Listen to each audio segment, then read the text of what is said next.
Hey y'all, it is me, Dee Dee, and I am back with a debt validation for a third party debt collector. Okay, so I want to go over the reason why I wanted to go with a third party debt collector, and I'm going to go over the debt validation letter, right? So the reason why I want to go with a third party debt collector is because when I first started with consumer law, I was thinking, I said, okay, you have to be a party that's involved in the contract, right? Which that's a different story for a different time, but I'm just going to say this. A contract is supposed to have two physical signatures. How many signatures are on the contract that you have? Just yours. I'm going to leave that at that, okay? So I wanted to go after the third party because first of all, they're not involved in this, right? If you ask a third party debt collector for the information to validate the debt, they are most likely going to send you a statement, a bill from the company. Their name is not on it. So tell me, how do I owe you? I have no contract with you. And I recorded some information. I'm going to let you all hear it as well. Um, I have some, like I said, some recordings that I can let you all hear. But I was talking to a debt collector, and when I tell you, they get so mad when you know who you are as a consumer and when you know your rights. They go start cussing, they go start fussing, they're going to try to intimidate you, okay? So like I said, this letter is so short. So short. Let me show y'all. Look how short this letter is. I'm trying to hide my name. That's how short it is. That's it. Y'all seen it anyway. But my name used to be my real name on here anyway. But it is so short. So I wanted to go after them because first of all, we don't have a contract. And another thing, I don't want to go after an account that's in my home because some people they be trying to disconnect your services. I mean, if they try to disconnect lights, if they try to disconnect the internet, I work from home. That can be a risk of me losing my job. Yes, it will be ammunition. Hey, how are you? I don't know who that is that just came on. I just saw someone join. How are you? So that can be ammunition because first, they took adverse action. Adverse action is anything that is not in your favor. So them disconnecting your services, it is ammunition for you. I've seen people get remedy for that. However, I didn't want to chance that. And the company that taught me, they always say, don't stop paying your bills until your bills get in the correct status. Hey Shonda Love, how are you? Until your bills get into the correct status. Now I do hear some people say to stop paying your bills. I don't recommend that because you want to operate in good faith at all times. Okay, so that's why I wanted to start with the third party as practice. And I always tell people it is very important for you to study. It took me some months after I started studying consumer law to send my first letter. Months because I wasn't comfortable. I wasn't confident enough. Now, some people they can jump in the water, but I needed more time. But I don't recommend that because I say you study, get the information you need, so when they reply back to you, you know how to respond. And by me studying, I know it was because I kept studying. I had three accounts from one company. I only sent them. Shoot, I should have had my stuff, but I showed it to y'all in my last video. I think I sent them that validation. I'm laughing because I know they probably was like, "Oh, I didn't expect her to send this." I sent a letter for one account they had for me. Why they ended up having three accounts for me? I didn't know about because they only contacted me for one account. So let y'all hear the recording, okay? Like I said, I'm a naturally nervous person, so my voice, you're going to hear my voice being shaky on this recording. Y'all, I tell you, then I'm going to go over to that validation letter that I sent in. So how are you doing today, Shonda? Thank you for joining my live. I appreciate it. This is my first real live on YouTube. So I really appreciate that. I think it's right here. Did I save it? Yeah, I have so many recordings. Oh my goodness, it's horrible. It's not horrible, but it's good. Oh, I don't know if I want talk about that one yet. I think I'm almost to it. One moment. I'm almost to it. So you have any fun plans for this weekend? While I'm looking for this recording. Oh, here you go. It's like 4 minutes.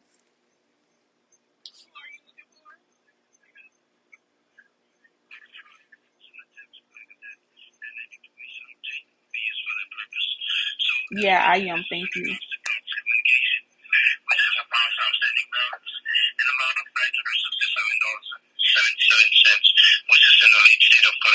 Can you hear the recording?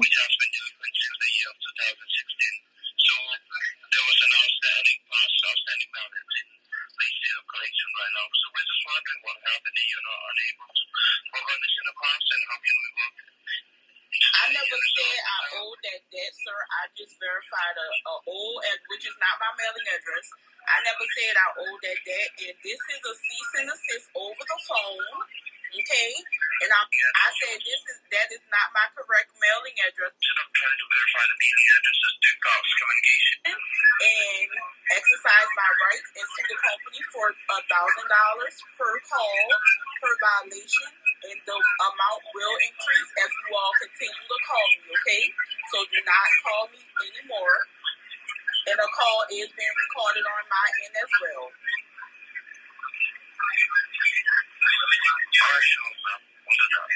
Thank you. So yeah, this was I didn't want to play the whole thing. I didn't want to play the whole thing. I should have listened to it before I got on, so I can know what part. On my account. Hold on. I know how to do credit.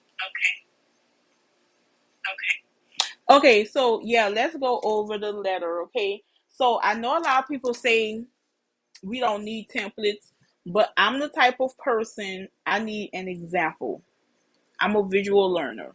So that's why I was like, I'm going to go over it because I know where I was, but I still studied. Please study. Don't just go and send these letters because you know what's going to happen if you don't get the results that you want. You know who you go blame? And I'm going to tell you, I told you to study, and I told you how long it took me to send my letter. So I'm telling you right now, I know everybody ain't going to listen, but yeah. So this is just simply my letter. I put validation request as the title because you always want to title your letter so they can know what they're looking at. That was just my leg, y'all. I got shorts on. You always want to title your letter so they can know what they're reading. So this is all I have. I have warning in red. I say to who it may concern. And then I have starting my body.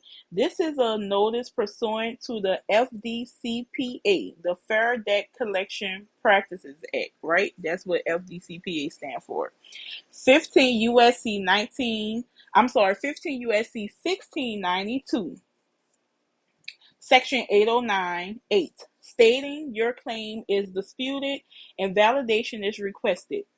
I also put, this is not a request for verification or proof of my mailing address, but a request for validation, right?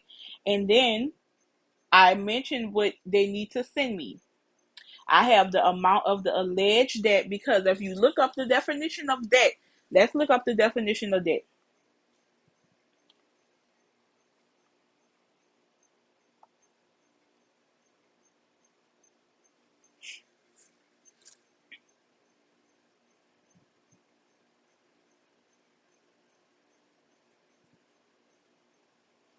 Let me do 15 USC. Almost done, y'all.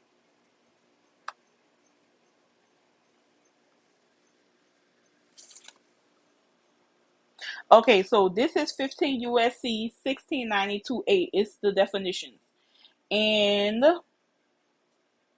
when you go to the definition of debt, let me see. Anything that's clickable, that means it has a definition. You see how it's blue and you can click on it? That means it has a definition. So I'm going to go on debt. The term debt means by any obligation or alleged obligation of a consumer to pay money arising out of a transaction in which the money, property, insurance, or services which are the subject of the transaction are primarily for personal, family, or household purposes, whether or not such obligation has been reduced to judgment. So that's the definition of that. So at the beginning, you hear it says by any obligation or alleged obligation. So if you heard a little bit of my recording, I said I did not say this is my debt. I just verified a mailing address. I didn't confirm any information. I didn't say this was my debt. I just confirmed the address, right? Because the definition of that, this is a law. This is the law. It says any obligation or alleged obligation. Now, why would they say any obligation or alleged? What you have? You have obligations or you have alleged obligations. So, back to the letter.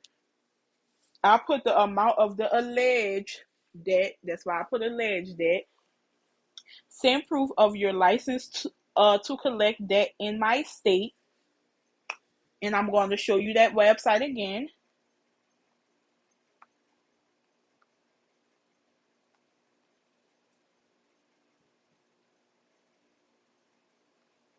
I showed y'all that website on my first video that I did about consumer law. So it's called NMLS Consumer Assets. And this is how you see if they have a license to collect in your state. So let's do this very popular one. I'm doing Cox Cable. Like I said, I only do, no, let's do a third party. Because that's who I go after, the third parties. So look, let me see. Outsourcing. This is one of the companies I went after. And they sent it back. Let me turn my contrast down. So yeah, this is the website you go to. You type it in, you put the little code, and this is all the states. I know I don't see my state.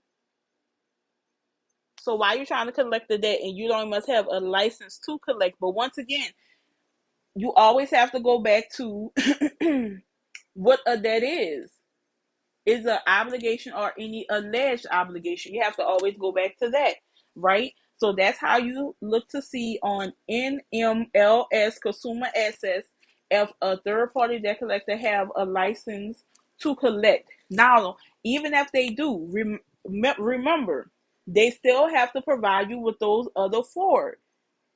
How can they validate it if they only provide you with the license? They have to provide you with everything, not just one. So don't let that discourage you, okay? So I also have the alleged account number, once more, alleged account number, and the full accounting. That's what I requested. Now, if you look at the 15 USC 1692G, it tells you all 5 points that they need to verify the debt, okay? Let me go back to it.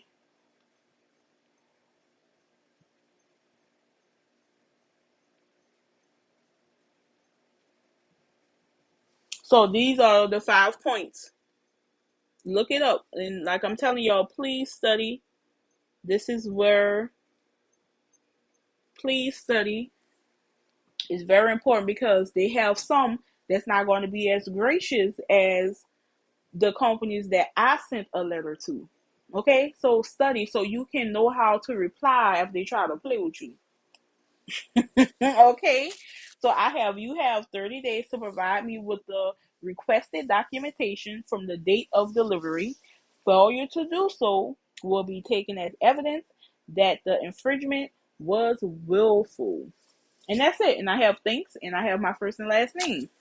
And that's it. And of course, at the top, you put your address, then their address, and you put the date. I have my date on the right hand side.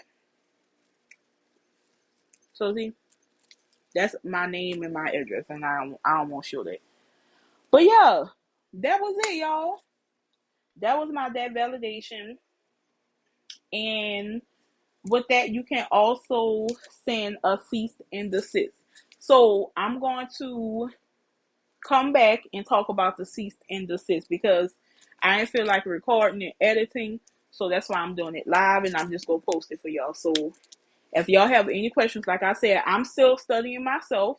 I'm still going through the process myself, but this what I have done, it has helped me, right? I just have to take my next step, and then once I do that, because they closed the accounts, they said they sent it back, and most likely they're gonna try to sell it again. Then I'm gonna do the same thing again, right? So they said, oh, your account is closed, you no longer owe us. We sent it back to Box Cable, because I don't want to say nobody name on here, okay? So we sent it back to so and so. Your account is closed. And that was it. So I'm about to end this live and come back to do the cease and desist. I probably come back tomorrow or tonight. I'm going to look over it so I can be ready. Bye, y'all. And then I'm gonna listen to the recordings too, so I can know what parts to play with y'all, for y'all. So that was it, y'all. Thank y'all so much for watching. I appreciate it, and thank you, Shonda Love, for joining. Bye.